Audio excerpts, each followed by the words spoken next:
prej parimeve që duhet t'i ndjekim është parimi mesatarisë. Qoftë në fiqh, jurisprudencë islame, në besim, bindje, mendime për tjertë, gjykime për tjertë, tek e fundit duhet me qenë besimtari, me tentu me qenë mesatar. Mos me teprue, as mos me qenë i makt. Me qenë mesatar, se kështu, kjo është mesataria e pejgamberit sallallahu alaihi wasallam.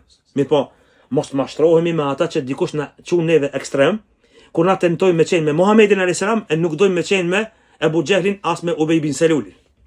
Disa njerëzit dëshirojnë me qenë mesatarin e Ubej bin Selulit. Çka është mesataria ati?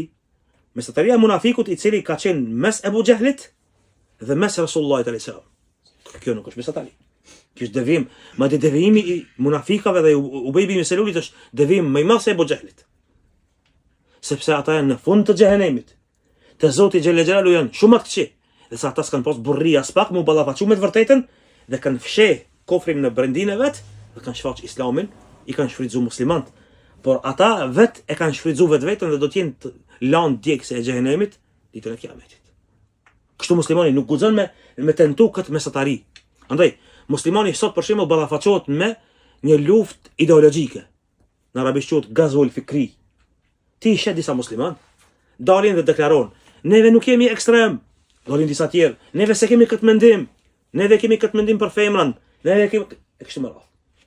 Vetëm mbrohen këta njerëz. Jo, muslimani nuk do të pas turp për parimet e veta që i ka.